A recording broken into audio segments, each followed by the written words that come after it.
بسم الله الرحمن الرحيم. السلام عليكم. خوتي، اليوم غادي نتكلموا على واحد الموضوع اللي هو مهم في هذه الفتره بالذات، اللي هي فتره بدايه تجهيز الطيور. ما كما كنعرفوا دابا حنا في شهر 12، في شهر 12 كتكون بدايه ديال تجهيز الطيور خاصه الكناري. فالتجهيز اليوم غادي نتكلموا على تجهيز اللي هو طبيعي، تجهيز خالي من المواد الكيماويه، خالي من البرودويات. كاين مواد طبيعيه كتجهز الطيور 100% بلا ما نستعملوا دوك المواد الاخرى اللي كتكون بعض المرات فيها مضره للطيور وكتاثر عليهم في الكبد ديالهم، وكيكون كتكون سلبيه اكثر من ايجابيه. فالتجهيز الطبيعي اللي هي مدرسه كيعتمدوا عليها العديد ديال الاخوان، منهم الاخ عبد اللطيف اداب، والاخ نسيم بولهراوات. حتى هما كيعتمدوا على التجهيز الطبيعي وكنشجعهم انا كذلك، وانا كذلك كنعتمد على التجهيز الطبيعي لانه تجهيز كيعطي للطائر قوه وصحه وما كيأثرش على الصحه ديال الطائر.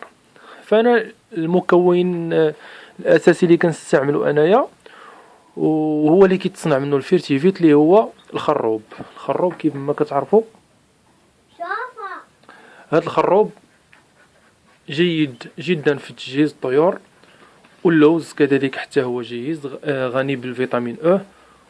والسمسم، بذور السمسم حتى هي جيدة، اللي كتكون فيها فوائد كثيرة، مضادة للإمساك والإسهال، وغنية بالفيتامينات، وفيها فيتامين او، ومدفئ للطائر فصل الشتاء. وكذلك اللوز اللي كتعرفوه غني بالفيتامينات وغني بالفيتامين او. والخروب، هاد الثلاثي كنستعملوه انا لتجهيز الطيور.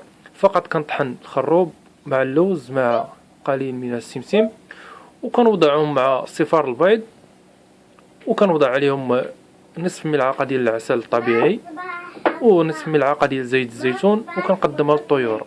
فالنصيحه اخواني اللي يمكن لي نعطيكم هي بالنسبه للوز. فاللوز حاولوا ما نطحنوش واحد الكميه كبيره ونخليوها نبقى نعطي منها للطيور، لان اللوز فيه واحد الزيوت، فهاديك الزيوت هي الاساس ديال الفيتامين او. هذيك الزيوت لا ضاعت يعني ما كيبقاش اللوز عنده واحد القيمه غذائيه.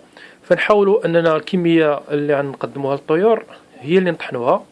وكذلك بالنسبه للسمسم حتى هو نطحنوا الكميه اللي غادي نحتاجو. اما الخروب ماشي مشكل، يمكن لينا نطحنوا كميه كبيره ونخليوها نحتفظوا بها ونقدموها للطيور، ونخلطوا تخليطه هكا ونعطيوها للطيور.